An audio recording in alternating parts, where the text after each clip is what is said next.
আসসালামু আলাইকুম। আপনারা আমাদের একটি ভবনের 3D প্ল্যান দেখতে পাচ্ছেন। এটি একটি 3D প্ল্যান। এই 3D প্ল্যানটার বিষয়ে আমি কিছু কথা বলবো। অবশ্যই ভিডিওটি শেষ পর্যন্ত দেখবেন। এখানে দেখেন, এটি কিন্তু একটি সুন্দর একটি ভবন করা হয়েছে, ট্রিপ্লেক্স ভবন। তার সামনে একটি ডিজাইন পোর্টস করা হয়েছে, এটি একটি পোর্টস করা হয়েছে।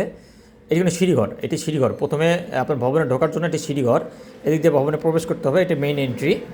আর এই যে আমাদের 7 ফিটের উপরে একটি বারান্দা আছে, এটি পোর্টসের বারান্দা, এখানে বসাবসি করা যাবে। এবং এর পিছনে হচ্ছে সিঁড়ি। এই দরজাটা খোলার পরে আপনি এই পোর্টসে প্রবেশ করতে পারবেন, তার আগে আপনি কোনো প্রবেশ করতে পাবেন না। আর এদিক দিয়ে আপনি সিঁড়িঘর দিয়ে দোতলা তিনতলা চলে যাবেন। এবং এই বেডরুম, এখানে দুইটা বেডরুম দুই দিকে আছে, মাস্টার বেড। যে বেড দুটোর সামনের এই বারান্দা বা ব্যালকনি আছে দেখতে পাচ্ছেন, এটি প্রায় 3 ফিটের একটি রেলিং দেওয়া আছে। সাধারণত আমরা স্ট্যান্ডার্ড যখন কাজ করি তখন এটা কিন্তু এই ফল স্ল্যাব পর্যন্ত এটা রেলিং দিয়ে দিই। এটা একটা ফল স্ল্যাব। 7 ফিটে গিয়ে 7 ফিট যখন হবে লিন্টেল, লিন্টেলটাকে এই ফল স্ল্যাবটা দিতে হয়। অনেকে এই ফল স্ল্যাবকে প্রোটেকশন দেওয়ার জন্য এদিকে গাঁথুনি করে দেয়, তখন মডেলটা কিন্তু অন্য ধরনের দাঁড়ায়। কিন্তু এটা ফল স্ল্যাব এইরকম করলে আপনার চারদিকে খোলামেলা থাকবে, এই গ্রিলটা পুরোটাই এই বারান্দার মধ্যে লেগে যাবে।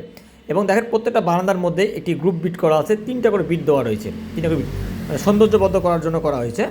মাঝখানে দেখেন একটা গ্লাস রয়েছে, টানা গ্লাস, যে জানালা রয়েছে যে সিঁড়ির, এটি সাধারণত যখন ক্যানেল আটকাই দিয়ে গ্লাস দিয়ে এটা করা হবে। এবং উপরে প্যারাপেট ওয়ালটা দেখতে পাচ্ছেন, সব গ্রুপ বিটিংয়ের মধ্যেই করা হয়েছে। মানে দারুণ কম্বিনেশন করে সাদার মধ্যে, যাদের সাদা বিল্ডিং খুবই পছন্দ, সাদা রং পছন্দ, তাদের জন্য এই বিল্ডিংটা অনেক পারফেক্ট হবে। তো অবশ্যই যারা ডিজাইন প্ল্যান নিয়ে ভাবতেছেন অবশ্যই আমাদের সাথে যোগাযোগ করতে পারেন। ভালো থাকবেন। আসসালামু আলাইকুম।